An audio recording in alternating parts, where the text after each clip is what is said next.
Yes, as I was saying, I was asked to talk about my early life, so that's what I will do. So let us begin at the beginning. I was born in Lancashire, in a Lancashire cotton town called Ashton-under-Lyne. And that was in 1943, and times were very different in 1943. My father worked in the aircraft industry. It was wartime, and my mother was a clerk in the civil service. We lived with my grandmother, little boy Heaven. She owned a candy store in a street called Penny Meadow. There wasn't much meadow to it in those days. The meadow was long past. It was one of the main shopping streets of the town, which was close to the very center of the town, the marketplace. The other stores in the street, many of them were occupied by young families, so I had plenty of friends to play with and get up to mischief and so on. And the shop was quite a social center, and especially on Saturdays when our relatives would do their shopping, and when that was done, they'd come and talk to my grandmother and my mother and stop in for a cup of tea. So we were quite a social center, and I had to get used to that, to disturbances to my researchers at an early age. At that time, the reason my parents lived with my grandmother was that Mr. Hitler had seen to it that there was not a lot of property on the market at that time. But despite this wartime destruction, there was a very positive mood in the population for the future. And particularly, people saw the future benefits that science would provide. And so from an early age, I was hooked on science, and I cannot remember a time when I did not want to grow up to be a scientist. They were the best. Times have changed. This is how we were in the 1940s. This is a painting by an artist called L.S. Laureate, who recorded scenes from the Lancashire Cotton Society. This painting probably sold at the time for a few £1,000s. It's now worth several million, I imagine. That's what his works go for. He originally worked in the next town to us, Oldham, but he painted scenes from our town as well. And latterly, he got a little bit of money and lived a little further out. People used to go and interview him from my school. So draw attention to a few things there. The smoky chimneys, which are a sign that a cotton mill is working. He was famous for what he called his stick men. And these are Lancashire people going about their business, and Lancashire people are noted for being very sociable. So that's a picture of a typical environment that I grew up in. So, as I mentioned, cotton was the basis of the 19th century prosperity of my town, and the landscape of my childhood was dominated by the mighty cotton mills. Here's one, the Imperial Cotton Mill, which I'm not quite sure where it was located, close to us. You see the chimney here. This whole building was driven by a single steam engine powered by coal, which was mined locally. We call coal black diamond. It has not such a nice reputation these days, but it powered these mills. One steam engine drove a series of belts which operated very, very noisy machinery. The cotton came into the town, imported through Liverpool from places like Galveston in America, and then it was spun and woven and exported around the world. Those cotton mills don't exist anymore. So this is a piece of history. I was very fortunate. My parents and my grandmother provided a loving and stable environment. It was a somewhat chaotic home because we didn't have much space. we all lived together in a single living room with a kitchen adjoining it.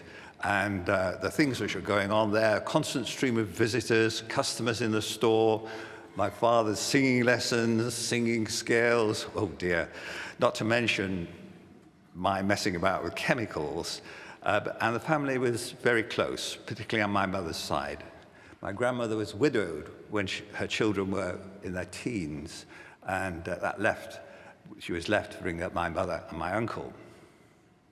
My uncle Sid was a great influence on my development. He worked for the Admiralty in the war, and later he was a teacher. And he never seemed to tire of answering my questions. He was a lovely man. He played the piano. He wasn't terribly good at it, but I was listening to him play one time. I happened to be sick in bed, so all there was to do was listen to Uncle Sid on the piano. Again, I was hooked. And I demanded of my parents that I have piano lessons. Unfortunately, I'm not terribly good at it, but there's an old saying, isn't there? If a thing's worth doing, it's worth doing badly. My mother was a great walker. She was a woman of tremendous energy. I hope I have a little bit of it in me. I think I have. And she had a passion for walking. She loved the countryside. The Northern Mill times were quite small. Ashton was about 50,000 people, I think. So it was easy to escape from them, even by walking. And particularly on the eastern side of Lancashire, where Ashton was located, you could escape to the Pennines, which were covered in purple heather in the late summer. Further to the north, in the Lake District, we used to go on holidays there to a little farm called Skelgill. And this is a picture of Friars Crag in Derwentwater, which is where we went to after we climbed over Cat Bells to do some more walking. So, on to school and student days. I see my time ticking by. I was very fortunate in that I had very good teachers at my grammar school. They looked after me extremely well. But in parallel with my schoolwork, I also did my own activities. And here you see the terrible mess that is my worktop, where I was building a Geiger counter. Here is the counter. The Geiger tube is somewhere else. And you can see I was thoroughly involved in electronics and so on. In those days, it was valves. It was only later that transistors came onto the market. And then after school, I got a scholarship to Downing. Both my teacher and my physics teacher and my headmaster had been to Downing College, and they were very, very keen that I should also go to that college, to the point where the headmaster gave me personal tuition, and I was fortunate to get a scholarship to Downing. That was my room in Downing, where I lived for some years. So I was like a fish in water, a fish that had found water in Cambridge. It embodied everything I sought from a scientific life, full of ideas and characters, very beautiful buildings, surrounded by people, many of whom had brilliant minds. In the sciences, there was Martin Ryle, and he was using some of the early radio telescopes to debunk Fred Hoyle's picture of the static universe.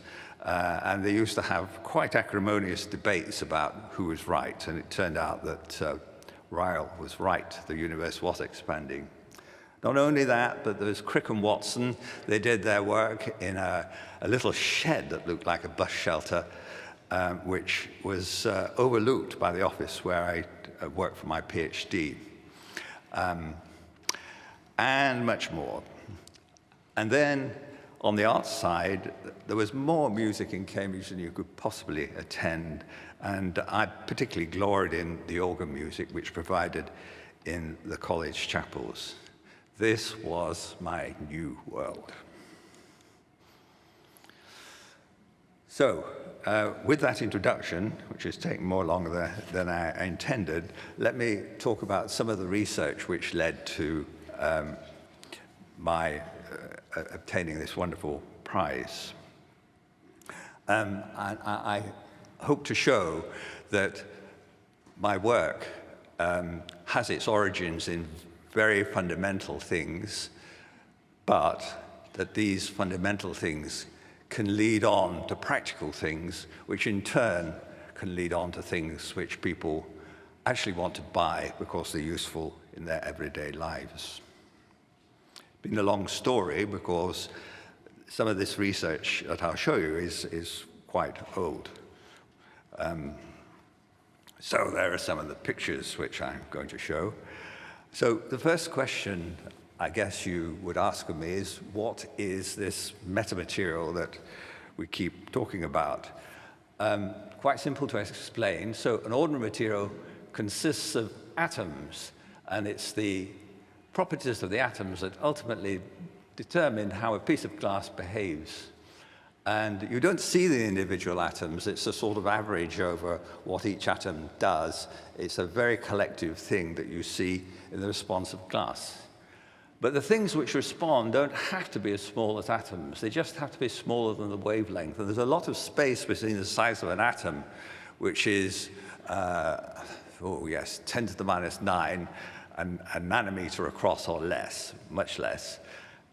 There's a factor of 1,000 between that and the wavelength of light. So you can cram into that space objects which are big enough that you can actually manufacture them. Particularly if the wavelength is long. This is what we call a split ring, and its diameter is, in this case, it's just a few millimeters because it's designed to work with radiation very long wavelength, typical of radar. Other metamaterials have much smaller structures these days as we get more clever with the engineering, but the basic idea is that the function of a metamaterial comes from engineered meta-atoms. Here's the first realization of that so-called split ring structure. One of the reasons the field took off was they were very, very easy to make. So if you're working at radar frequencies, which this is again designed for, then the whole size of this is maybe about 10 centimeters, and you don't even have to make it yourself. You design it on a computer and send it off to a company that manufactures printed circuit boards. And they will etch it for you into any shape or form you want. And so anybody could get in on the game if they had a computer and some design software. Here's another structure that was exploited the idea that you could have very, very unusual properties by having a metamaterial. So here's the rings, which are designed to have a magnetic response. There's some wires which you can only see as a slight shadow here as well, and they give an electrical response. And this was the first structure that realized a negative response to electricity and a negative response to magnetism, and that made something that had been sought for decades. Combined, they make a negative refractive index. In other words, they bend light the wrong way when it goes through the material. Here's another example. This is much later. This is a compound structure designed to do the same thing, only now at a much smaller length scale. Instead of being centimeters, this is microns, sub-micron structure, and this is designed to work in the infrared. It works by Zhang Zhang's group in California. Well, what is this negative refraction? A guy called Veselago, a Russian guy who died only recently, actually, published a paper in about 1960 that said that if you could have a material with negative refraction, it would have all sorts of crazy properties. So if you have normal refraction, then the array of light would come this side of the normal here, and there's a formula which actually relates these angles to the index of refraction of a medium. But this negative refraction bends the light back on itself, And for that reason, it creates very strange properties. Without going into too much detail, here's one of them, that if you make a little pulse of light and send it through the medium, then the way the pulse travels is the opposite to the way the wave travels. So imagine that you've got these waves, and there's an envelope here, and the envelope's going this way, and the waves are wriggling through like that, trying to get out of the back of the envelope. Very, very strange stuff. Now, when you have a metamaterial with countless degrees of freedom, you've got to have some way of controlling them. How do you design things? And in this, we turn to this gentleman, who is well known to all of you, I'm sure. And he had this theory that light can be bent by a star. Of course, Einstein said that space isn't empty. In the 19th century, scientists thought of words for space that were basically saying nothing, vacuum, nothing. But Einstein said, no, it isn't nothing. It's in many ways just like an ordinary material. It has properties like, for example, it's got a metric which essentially, as far as light is concerned, describes a refractive index. Space has a refractive index, and you can change it. You can change it by putting something very heavy near it. And one of the first experiments that proved Einstein right was this experiment in which the deflection of starlight by the sun, observed during an eclipse, so otherwise you can't see the star, this deflection agreed with the prediction of Einstein's theory. And we're going to use that idea of Einstein's that space is made of rubber to have a new design paradigm. This is another illustration from the Hubble telescope. So this shows a red galaxy in the foreground, and behind this is a blue galaxy. If the red star wasn't there, you'd see a blue dot. But because it is there, it refracts the light around it, just like a lens made of glass would. So space has a refractive index, and Einstein was right. And that leads on to what we call transformation optics. So we imagine that if we want to control a ray of light, we imagine it's embedded in a rubber sheet, ordinary space rubber. And then to push the ray where we want it to go, we take hold of the space, and remembering that you can change it like a piece of rubber, we stretch it and pull it until the ray, which is embedded in the space, moves with the rubber and goes to where you want it to be. So where you pull the rubber, the ray moves. If you don't distort the rubber in its vicinity, the ray stays where it is. And that's going to be very important when we come to designing a cloak. So one of the things which caused some consternation was when we announced that we could design a cloak of invisibility. Now, this illustrates the challenge of designing a cloak. So most stealth technology relies on the fact that the object doesn't reflect light, and that can be quite useful. It's a feature of many modern aircraft in fighters and bombers and so on. But black is not enough, because even if something's black, it has a shadow. Now, some of you will have heard of Peter Pan, and Peter Pan was a little boy who lost his shadow. And when Peter has lost his shadow, he's not only black, but he is invisible.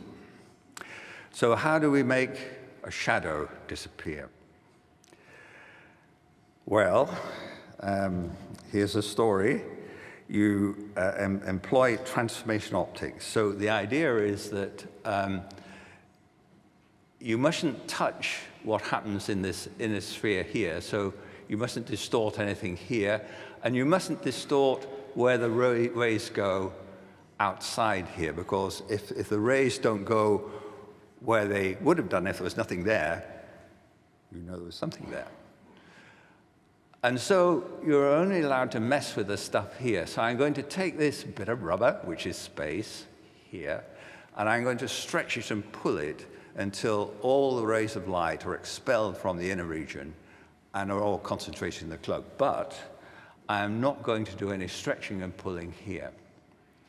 Now, you might think that it's a huge challenge to design something which sends these rays on a trajectory that come out exactly as they would had nothing been there. And it is, unless you have this technology of transformation optics. And that enabled us very easily to design a cloak.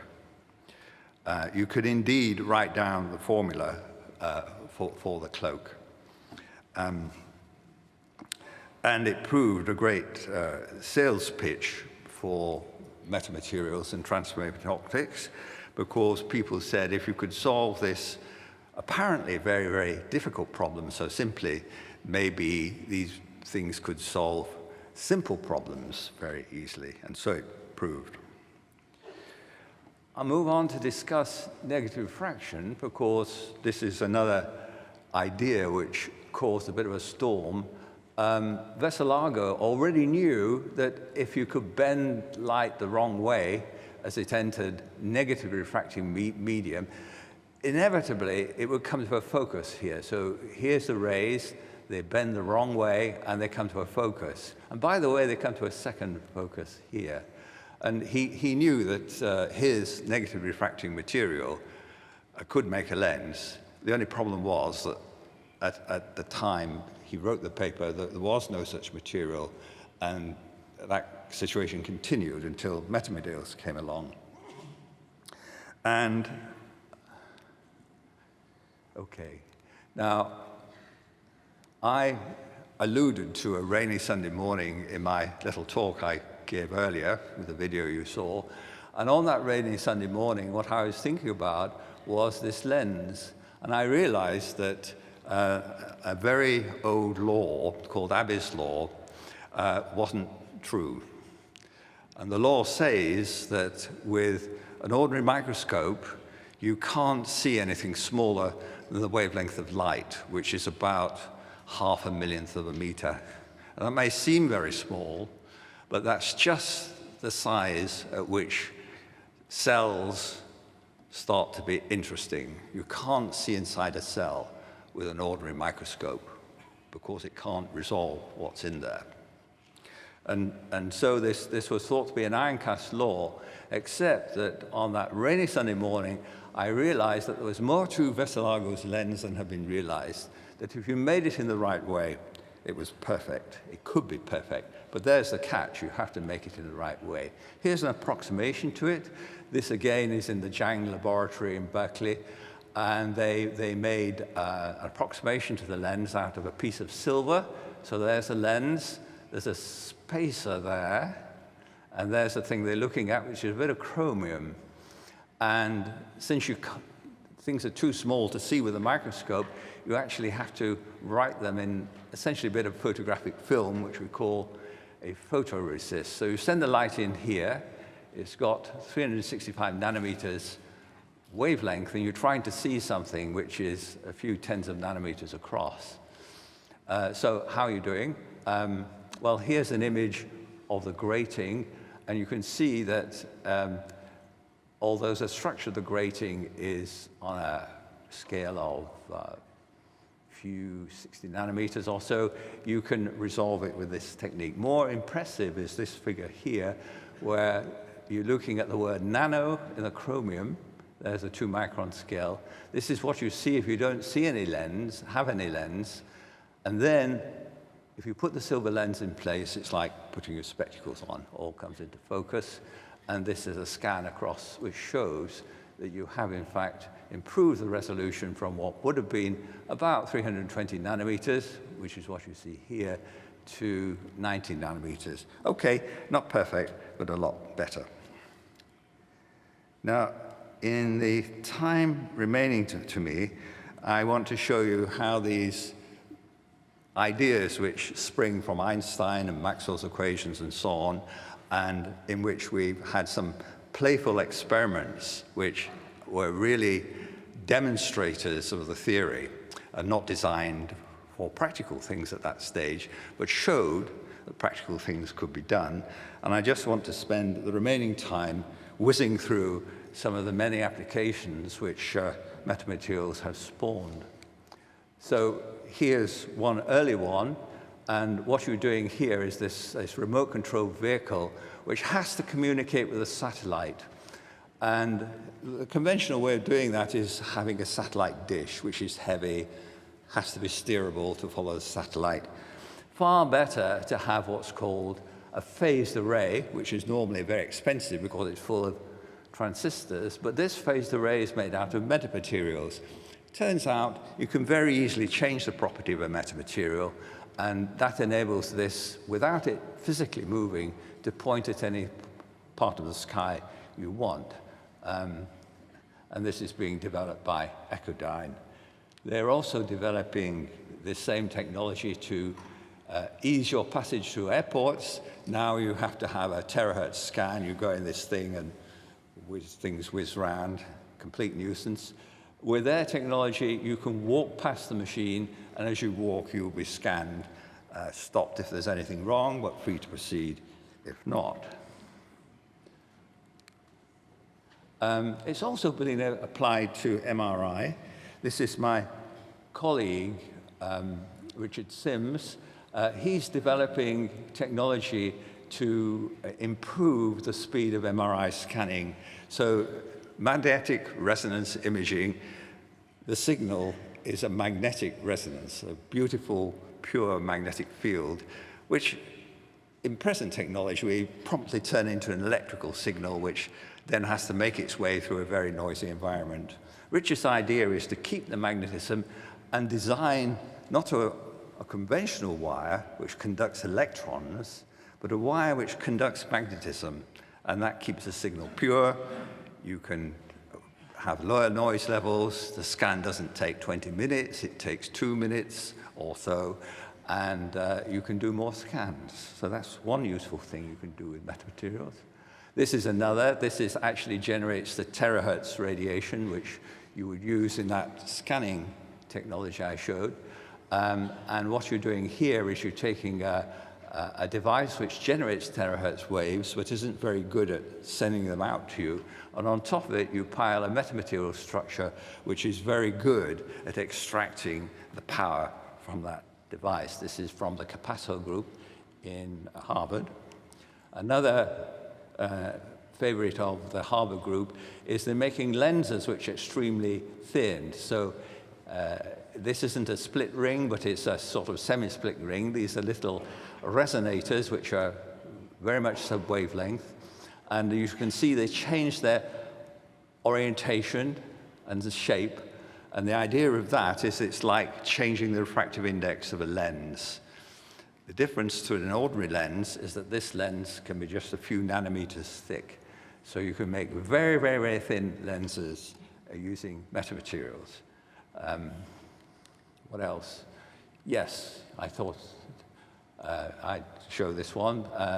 Kymeta, another company that manufactures metamaterials, they put satellite communications dishes on top of some of the Toyota's cars. I don't know where that's got to these days, but this car was driven from, I think, Los Angeles to Michigan, and Toyota headquarters were in contact with it the whole time.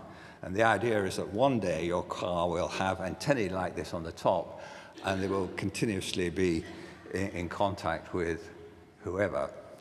Whether you like that idea or not is a good question. And on and on. This is a panel which is designed to control not electromagnetic waves, not light, but it's designed to control sound. Sound is a wave, so metamaterials control almost any sort of wave you like. And this panel is full of little resonators. You can't see them properly, but they are there. And the idea is that this panel stops sound and is sold by a Bristol company, which the idea is that you can use it in a hospital to make a silent zone around the bed of a very sick patient. This is also being developed by Nissan, and the idea here is to use these metamaterial resonators to control the road noise in a car. The major source of noise from a car traveling at speed on the motorway is road noise, and metamaterials can help there. Finally, something really way out, one of my former postdocs, Sebastian, had the idea that another sort of wave is an earthquake.